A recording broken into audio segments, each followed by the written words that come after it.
Welcome to Behind the Thin Blue Line, a Whisper in the Shadows podcast. In each city, in every neighbourhood, on every street, they stand tall. Those in blue, guardians of our community, our protectors. But who are they really? Behind the Thin Blue Line is the podcast that takes you behind the badge, beyond the headlines, and into the hearts of those who serve and protect. We're here to break down barriers and to tear down the walls of misunderstanding. We're here to listen to their stories, their triumphs, their fears. Ever wonder what it's like serving undercover? Or what's the real-life impact of policing? Or how they cope with trauma? Listen as we step into the shoes of those who walk the thin blue line. You have heard my true stories of what it's really like to be an undercover cop. I want to give a voice to all those living amongst us, unseen and unnoticed, who have put their life on the line being a police officer. Hopefully to give you, the listener, a glimpse into something you will likely never get to experience. Uncover the complex world of law enforcement and the raw human experiences behind the badge. Join me, Jason Somerville, your host and a former police officer myself, as we navigate through these stories on Behind the Thin Blue Line. Let's go and meet our next guest. Welcome back to part 2 of my interview with Garth Kirkwood. Listen in now as he recounts his job on the luxury holiday island. I got this job where I was going to an island resort. Okay, so what the management were worried about? Yeah, it was a real hard sell, I can tell you. I was going there. It's just to do janitorial work, like clean around the pools and all that sort of stuff. Yep. But what they were, they put me in the room with the target they suspected was bringing marijuana and stuff into the staff. So the only person who knew I was the manager.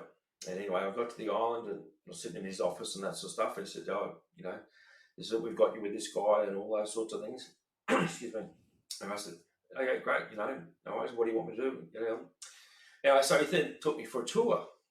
Anyway, but those days, the island resort, it had a like a sporting hub where you go get your flippers and all your your beach volleyball kits and all that sort of stuff. Anyway, we're walking into this area, and again, I think I've got a goatee at that time, and still got the long hair and that sort of stuff. And I'm using Garth and a fake last name. And I walk in, the manager says, "This is such and such," and this guy behind the counter says, "Garthy," and he starts to call out my last name, and I said. Yeah. And I call out his name over the top of my last name, trying to drown out my last name. No. Yep. This guy was the best mate of my brother in high school. And our families had known each other for about a good 15 years because we'd all grown up in the local football club. Yep. Anyway, so, no. I said, mate, I'll catch up with you later. I'll talk to you later. Anyway, I thought, no. So he was working there, or he was on holiday? He was working at the resort. Oh, right. If it was a holiday maker, it probably wouldn't have been so bad, but he actually worked there. The thing is, in my brain, I had no issue with him because I knew he'd been in the army and that sort of stuff, so I knew I could probably trust him not too badly. But later on that afternoon, I was in my quarters, sitting in my room, that sort of stuff, and his younger brother walks in. Oh. He says, no. And he's by himself, fortunately. Says, what are you doing here? With a few expletives put in there. Yeah. Because they knew they knew what I was. As in the sense they knew I was a copper. Yep. And I can't remember what I said, but I can't remember what I said to him and that sort of stuff, but I knew I couldn't trust this guy. Yeah, I couldn't trust him at all. So what happened? Anyway, I only lasted 7 days before they shut it all down because the guy I was rooming with, he did not take to me at all. He hardly said boo to me, he didn't socialise with me, anything like that. He tried to avoid me where he could. So whether the guy I knew told him something, I can't say because I don't know. But the thing is, or Chinese whispers. Oh, of course. No one sort of overtly said anything to me or anything like that, or dissed me as such. no one sort of ostracised me or anything like that, thinking like, you know, I was bad news or something. But this guy who I was rooming with, yeah, he definitely had nothing to do with Did you him. sleep with one eye open? No, the thing was, I was 20 and stupid.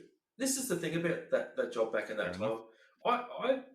I was ignorant to the dangers. You know, after that job when I got recognised, you know, it didn't worry me too much. Because I got home, I said to my parents, I said, next time I'm going away, I'm going to tell you where I'm going. So can you tell me if we know any people in the town? and when I said to them that they didn't even know they were there anyway, so it wouldn't have helped anyway. So wouldn't have made a difference. No. Was anything said? Like, so when obviously I know the process that goes through when that happens, and you go to your controller and you go, "Hey, I think we've got a problem," and then everyone goes in the background and starts going shit, shit, shit, shit, shit. When you Yeah. came back, did anyone sort of go, "Why didn't you tell us?" or anything like that? No, it wasn't. No, not that I recall. There was no backdraft or anything over it because I remember. I think I made a phone call, obviously through the manager. I made a phone call back to HQ and because didn't have a controller because it was on this island, so it's not really plausible. Yep. I rang him and said, mate, it's not going real well, mate. This is what's happened, and he said, I'll leave it a couple of days, see how it goes, and yeah, it didn't go anywhere. You just didn't take So to. when I got home, and when I got back, what are they going to say? You know, it's yeah. yeah, Had a nice yeah. holiday. Thanks for that. Well, that's The it. pool Yeah. was nice and warm. Well, that's it. Yeah, the spa was lovely and that sort of stuff. But yeah, at least I kept it. At least the bar was clean after I cleaned it. Yeah. Oh, well, that's good. Now, I just want to touch on. So, Sure. we were talking about going back into to main, you know, Yep. vein policing or general duties, but you didn't actually go back into general duties. How do you think your time undercover, and we've had some discussions about this, but or how did your time undercover affect your future? You said 4 or 5 years in the police. Did it affect your time in the police? And we'll just go there first because there's a couple of follow-up things around that. Yeah, like the thing was, I was bitter because I was forced back to uniform and stuff like that. Yep. And the thing is, and so it did affect my mental health. I actually had a mental breakdown in 1999, which was about 3 and a bit years after COVID. And you know what? It wasn't PTSD as such or anything like that, and I haven't been diagnosed with that either. But it, it's affected me a lot more now that I actually appreciate it. You know, as I just said, you know, it was a big game to me. I was playing. You know, I even during my time as a COVID, I actually had a credible death threat against me. You know, How did you deal in with my that? life. Well, again, I was a bit naive to it still. I think I was 21 at the time it was confirmed to me. And the silly thing is my mate was having his son at the local hospital, where the threat had originated from. So I'm carrying a backpack with my gun around with me in the local hospital. You know, just in the off chance, going across to the road to the local servo. You know, Yeah. and I remember telling the story a few years later to my mate's parents and saying, you know, I had my gun in my backpack at that time. I said, oh, you know, and it wasn't, to me, it wasn't anything really thing, but in hindsight, it affected me a lot more than I chose to understand at the time because, you know, like there was that, you know, that not, and a lot of it is, some of it's on me as well, you know, not I'm not going to say it's all their fault, but yeah, it was tough the rest of my career. Like one of the things that got me was the bureaucracy. Like because I had skills that I wanted to use and utilize and that sort of stuff. So I went into a lot of the IT areas of the police service. I ended up, my last job was in the forensic computer examination unit. And part of that was looking at computers and analysing them for evidence. A lot of that time, there's fraud documents and stuff like that, but a lot of it was child pornography and those Yep. sorts of photos and stuff like that we were exposed to as well. And the thing is that I compartmentalised, and that's how I lived my life back then. And as a young fella, put that away. I don't need to deal with that. I don't need to deal with that. Yeah, and obviously, that my bucket got too full one day and just spilled out. So yeah, and you don't have to talk about this if you don't want to, but my assumption is you're still in the job when all those walls started to fall down. Yeah, very much so. How did that sort of? What was the trigger? I don't remember exactly what it was. It was just I remember one day waking up saying, "I don't want to be here anymore." Fortunately, I was living with my fiance. We weren't married at that time. We were living together, and fortunately, she was able to get me help and that sort of stuff. So it got pretty bad. Went on medication and that sort of stuff.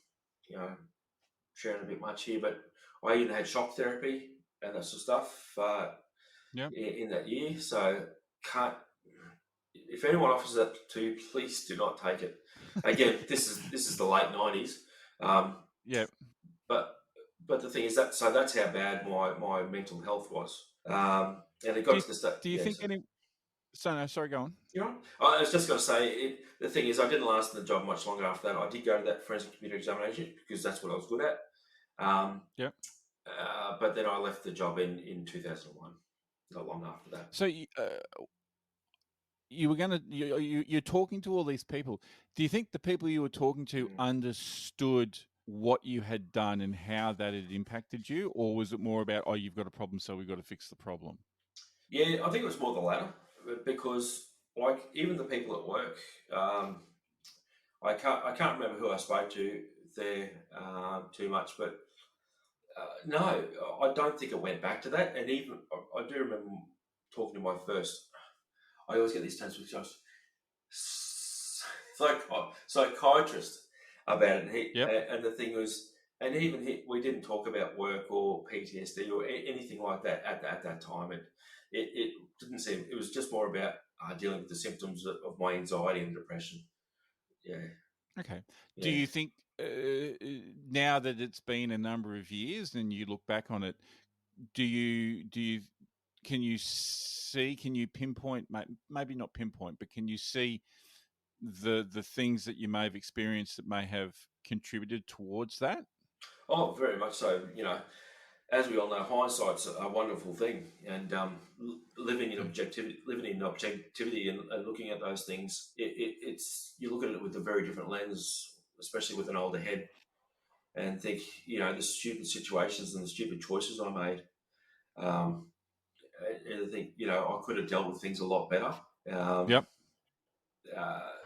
Like I could have made a lot better choices. But the thing was, But in saying that, is that they're the choices I made. I've had to live with those choices and that sort of stuff, and I've worked over many years with many professionals to deal with those thoughts. Okay. Do you feel you're on the road to getting better? Yeah, very much so. Maybe getting better is not the right word to use, and I don't mean that to sound frivolous. Because what someone said to me is that you don't actually ever get over it. You don't actually ever get better. It's how you learn how to not let it affect you as much, or understand the symptoms before it gets too bad. And that's it, is knowing your triggers and stuff like that. Like the thing is, I've been on a thing called Trojans Trek, which is a fantastic organisation.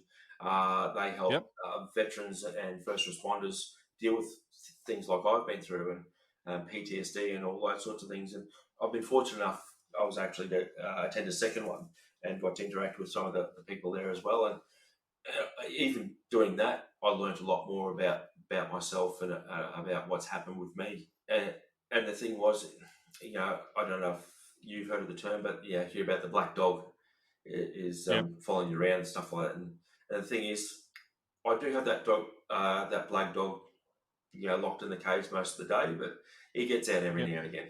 That's probably the easiest way to put it. Okay. I'm sorry. The group was Trojan.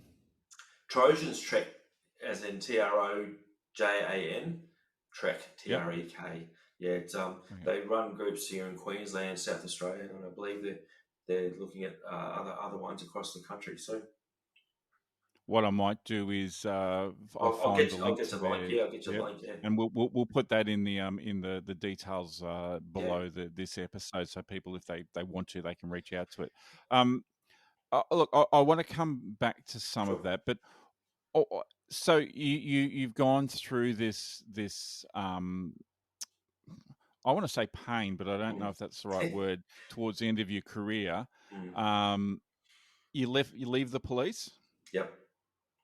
Yeah. What happens then?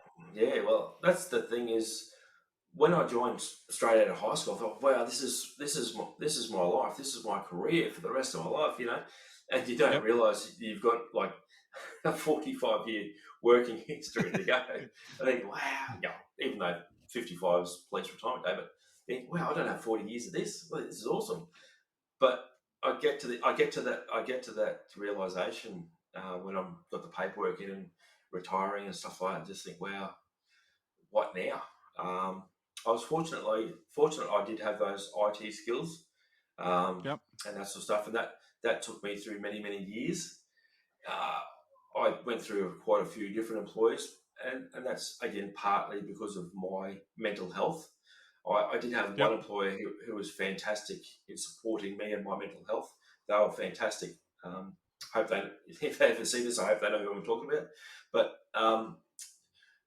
the thing was, it wasn't the same in the sense that, sure, I was helping people and I was very good at what I did because doing computer support was predominantly my roles, and I was very good at it Yep. because you give me a problem, I solve it. And Yep. so, but the thing is, I couldn't make a career out of it because I couldn't talk the talk, I wasn't management material and all this sort of stuff because I can't talk these fancy words and stuff like you as you you and your role will know what I'm talking about there. But the thing was, so I was still a little bit lost. So when I when I applied to become a firefighter, I thought this is fantastic because now I can actually help people. In the police, you do get the opportunity to help people, but I got Yeah. so downtrodden, especially in general duties, when all I was doing at the time was going to everyone's house to take their complaints about, oh, my house was broken into, or this got damaged, or and it just wears you down because that's all I was doing. Because as a general duties copper, that's oh, this got stolen, I wasn't actually doing anything to actually help people. Sure, I made the odd arrest here and there, but that's not necessarily helping anyone. So So you yeah, hang on. I just yeah, want sure, to come back to yeah, that. sure. It felt like you weren't doing anything substantive. It felt like you weren't making a difference. That's what it felt like. Yes, I'm not saying Yeah. what I. Yeah, sorry, I don't mean to demean the job that I was doing No. but I didn't see that. I wasn't seeing the positive sides of it. That's the thing. I was only seeing the part where someone's complaining, whinging at me again, Yep. and I know I shouldn't have taken it personally, but No. it just gets you down. It's more the fact that I guess the reason I sort of focused on that was Yeah. that's the way you feel, and you Yes. don't see that you probably are making a difference. You probably are Mm. helping people, but because all you're doing is copying negativity, copying Yeah. criticism, copying Mm. this happened, why haven't the police done this? This has happened, Yeah. this is bad has happened. That's right. Yeah. And I think one of the things I said to you was that the Yeah. police aren't really good at going, hey, these are the good Mm. things. We'll And just that's let the it. And bad things yeah. fester. Yeah, and it's funny, like in my current career, I've done a couple of leadership courses recently and that sort of stuff. Yep. And you look at what the lessons are teaching me, and they're fantastic. But you look at back at those times and that sort of stuff when we didn't really have leaders in the sense that they weren't leading us somewhere, yeah, right. I probably was making a difference, but I didn't know about that. My management didn't tell me. It was. I was living in this negative world.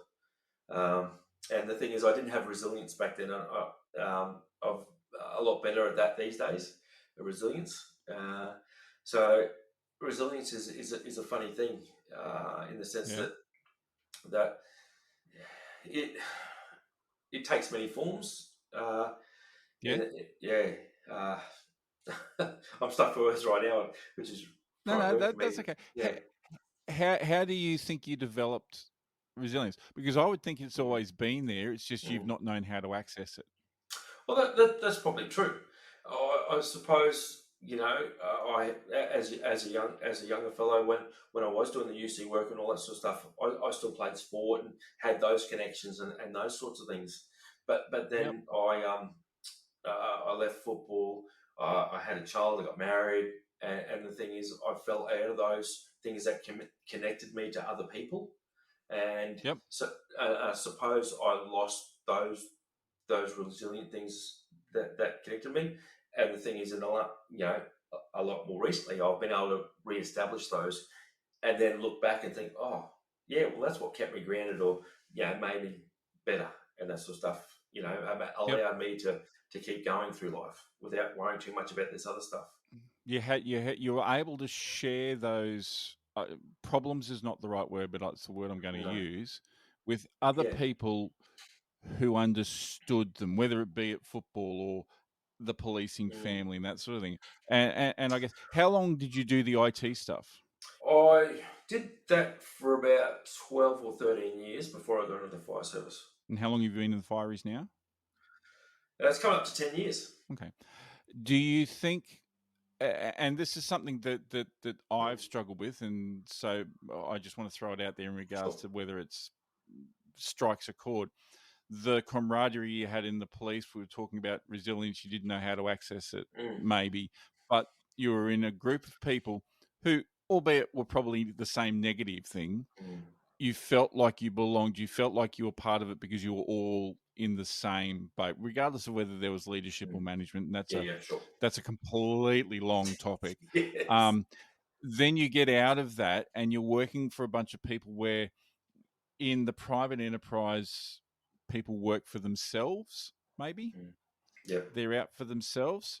Going back into a group where people understand what you're going through and that sort of thing as well. But over that period, you've learnt more about yourself. So when you're here now, you've got the ability to realise that resilience. Yeah, that's right. Like I look back at my IT career and some of the places I worked for and that sort of stuff, and there's two private enterprise jobs that I worked for that they were great people to work with. One was the one I just mentioned before about really accepting of my mental health. Like for example, one afternoon we went and watched the cricket for 2 or 3 hours. And that was just to get us out. And my last job before I joined the fire service, every Friday afternoon we'd go out. It was in an old house, so at the back they had a little bit of a patio area where we'd sit and have a drink and just have a chat. Talk about what are you doing on the weekend, all those sorts of things. So the thing is, those two jobs show me that the thing is they appreciate people as people. You weren't just a number and that sort of stuff. And my manager at that last job, she was fantastic because she knew nothing about IT, but the thing is she was a great manager because she knew how to motivate people and she knew how to talk to people as well in resolving problems. Now joining the fire service, and again doing these programs through Trojans Trek, I've learned a lot more about my own resilience and what helps me and hopefully what can help other people. To the point where it's a lot more prevalent in my current role, in the sense that they talk about mental health a lot more and that sort of stuff.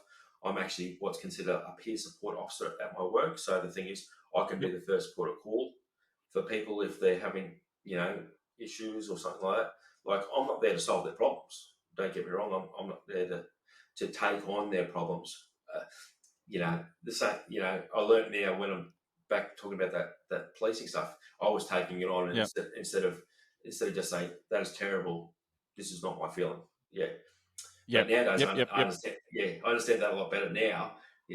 But so because I can appreciate, I've been in this job, I've been in our other job, which we've been talking about.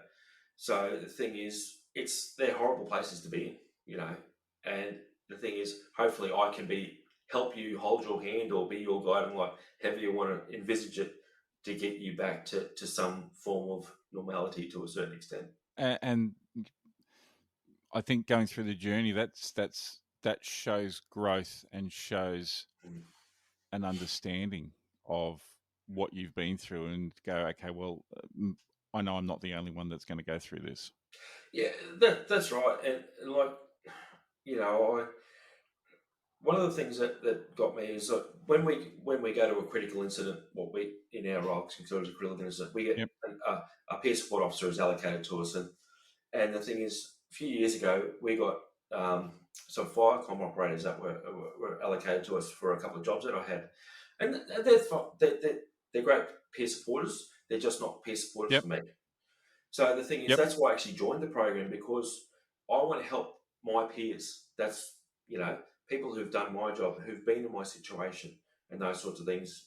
So, and the thing is, when I joined it, I look back at that stuff I did in the coppers, the UC work, and all that other stuff, to have a better understanding of me personally, but then Yep. also, excuse me, also to apply that now to try and help other people. I know one of the things, with the where we're at the moment in this conversation is we start talking about resilience. That's one of the Yeah, big things that you learn yeah. about yourself. Looking at your career as a whole, what other things have you learned about yourself? Oh, gee whiz. Yeah. You spend far too much money That's on like on sitting. party shirts, or Uh, would you believe half of these have been gifts? actually, um, yes, I would believe that. um, that's a hard question, because I struggle to talk about myself a lot of the time, and even this, like, I've been excited to have this interview with you. Yeah, But it's like that question, where do you see yourself in 5 years, and all those sorts of things, and that sort of stuff. And what have I learned about myself? I'm stronger. I'm stronger than I believe I am. That, yep, that, that that's the thing, is I've got all the skills and abilities. Going to all these professionals and that over the years, I've learnt a lot about mental health. I'm not a professional. I don't expunge to be a professional. But the thing is, I know what I've learnt has worked for me, and if I can point people in the right direction, um, I still want to help people. That's yep. that's that's one of my core values, and that's the thing I've learnt, I suppose, is that hasn't changed over all these years. And that hopefully that will never ever change. Mm. Um, last couple of questions. So, Sure. what do you think is the most crucial trait for someone who wants to become a police officer in general? Yeah.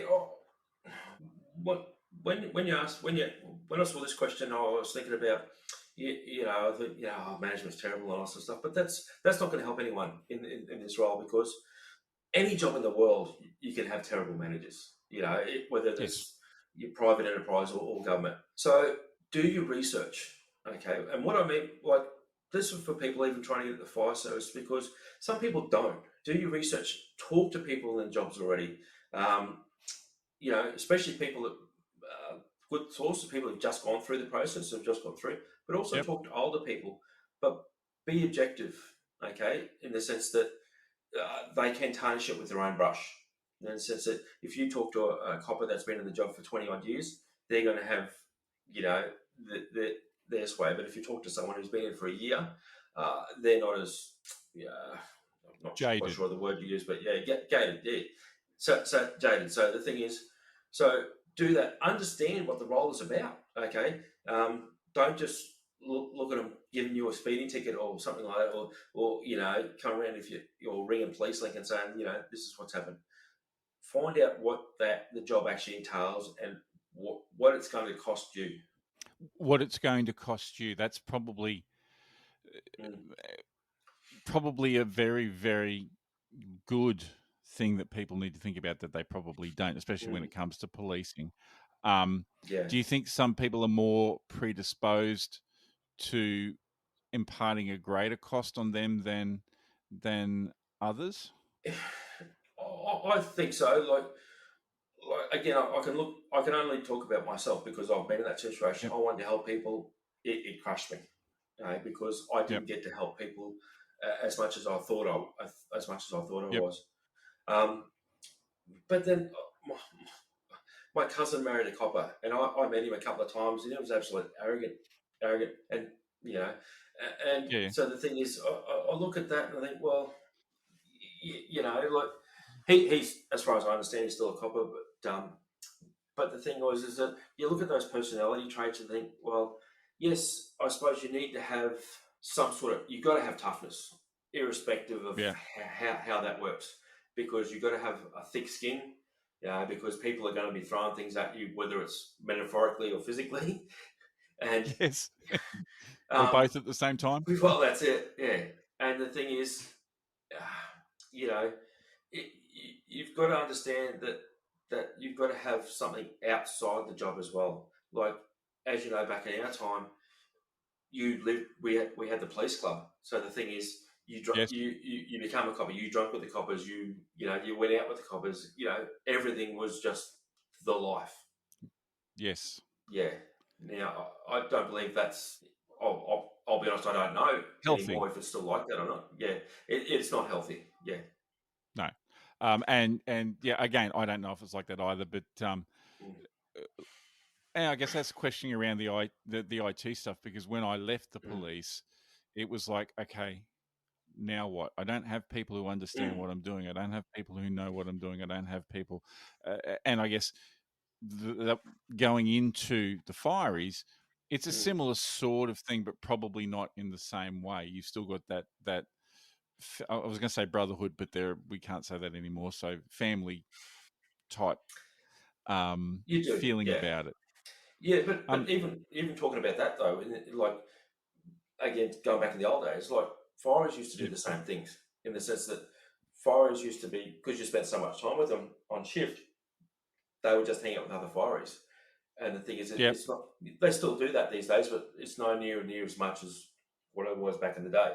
So the thing is that people are learning that the thing is there's more to life as well. And you need to have pursuits outside of your Yeah, job, and your job doesn't define you. Um, that's it. uh, Working undercover, Mm. would you recommend it to someone who a bright shiny young copper who's going, oh, I want to do that? That sounds like fun. Yeah, again, I had to think a little bit about this question in the sense that you need to have a good support network around you. And I mean, away from the job. So, exactly what we were just talking about there is that Yep. it's great having that knowledge base and that experience around you when you're doing the job to teach you the job and all that sort of stuff. I'm not devaluing that in any way, shape, or form. But what I mean, if you are going to do the job, you're going to have that support network away from the job. And the reason for that is that's to ground you back into the real world in the sense that Yes. you live in that world, you become that world. And I could only imagine how much harder it is these days, with social media and phones and cameras and all that sort of stuff to try and do the job. So the thing is, I think you'd have to go a lot deeper mentally as well as physically into the role. So when you're not in that role, I think it'd be so vitally important to have those support networks and grounding outside of it. I think that's very, very sage advice. There's a question that's just popped into my mind. Um, Sure. if anyone's listening to this or watching this podcast, and they Mm. sort of go, "Oh, actually, you know what? I relate to some of that." What should they do? Oh. Again, ask the questions. Do your research. Is that More of the yeah? fact that Go on. I relate to. Okay, I I can see myself. I didn't know it was the dog. I can see the dog. I Right. can feel myself doing some of these things. Uh, Having reactions, all that sort of stuff. so What's your again, advice yeah, to them? get help. That could be something. Is just ring someone. Like, for example, I had a bloke ring me this week. Crying on the phone. And he didn't know who to talk to. So he rang me Yep. because he knew I was a peer supporter and that sort of stuff. He's not a firefighter, but he rang me, and I hadn't spoken to him for about 3 or 4 months. And he rang me Yep. and said, "Mate, can you help me?" what do you want, mate? What can I do for you? And mate, we've spoken. I've spoken to him since then, and he's much better. He's followed some of the advice I've already given in this interview. Yes. So don't be afraid to ask for help. And that's the big thing is that, again, back in our day, I hate those stories. I find those funny stories, but we didn't talk about it, and we didn't like even coverts. We didn't talk about how we were feeling about things or that sort of stuff. We might talk about how we're doing the next deal or something like that. But in this day and age, we need to talk about it a lot more, mate. Reach out to your friends and family and that sort of stuff. They may not be able to help you. Look at things like this Trojans Trek, and there's a lot of other groups out there that provide support. Obviously that's one that's in certain areas within the country, but there's other ones, no doubt. Retired organisations like my wife got me a card once from a retired police association. I've still got stuck on the fridge, but I've never followed it up because those exact things that we talked about is that because if you get into that life, do you go back there, sort of thing? Is it a step forward or is it a step back? Exactly right. Look, yeah. I think what you've said is important. Is don't be afraid to reach out to someone. Don't be afraid to help. And as I say, on which you haven't seen yet, but on the beginning of this, if there's no one else, call Lifeline. Yes. Talk to someone. Yeah. Well, that's it. Talk to someone. And the thing is, be aware that not everyone's going to take it on board. There's going to be people who I'll be honest, won't care. But that's where you'll find out who your true friends are and who really cares about you by having these conversations. The older generation, they don't get it sometimes when you talk about your mental health, because in their day, you get a kick on the ass, toughen up, and it's not like that. A glass of wet cement. That's it. Yeah. And I think the other important thing is if someone does approach you, listen. Yeah, you don't have to say anything. No. You don't have to have the answers. You just have to listen and be there for them. You don't. It's like talking to your wife or your partner, whichever way you go. They don't always need a solution. They just may need to talk to you and ask them questions. If you don't understand, ask them questions. They don't necessarily have to answer. But the thing is, by you taking an interest in them, they may open up, and you'll find that'll probably help them by just actually taking an interest. Yeah, I agree. All right, look, we've been going for about an hour and a quarter. So what I might do is we might wind it up. But I'm going to leave the last comment to you, mate. And go for it. Oh, no worries. Well, it's been wonderful. I've shared a lot more than I expected to share. But what I hope people get from this episode is that it's a journey that I've been through, and so is Jason. But the thing is, you're no longer alone in this world. Don't be afraid to talk to people. And if you are interested in the role, please do your research before you join. Definitely. My email, I'm always happy to talk to people and tell them the bad things, but I genuinely believe that it's a noble profession, and that it, provided you go into it with the right mindset, that you do at some stage make a difference. Garth, thank you very much for your time. I really do appreciate it. To everyone else, thank you for listening to Behind the Thin Blue Line, a Whisper in the Shadows podcast. If you're a current or past police officer, whether you've worked undercover or not, I would love to have you on this episode, on this podcast, to talk about your experiences and things that have happened. So my email is whisperintheshadowspodcast@gmail.com. Thank you very much, Garth. Thank you to everyone. I hope you've enjoyed this episode and you've found it enlightening. We will catch you next time. Thank you for joining me on Behind the Thin Blue Line, where I have conversations with current and former police officers and they get to tell their stories. I hope you've enjoyed that episode. In the next episode, we'll again explore the human side of policing through more conversations with police officers from around the world. Please make sure you subscribe to the podcast so you never miss an episode.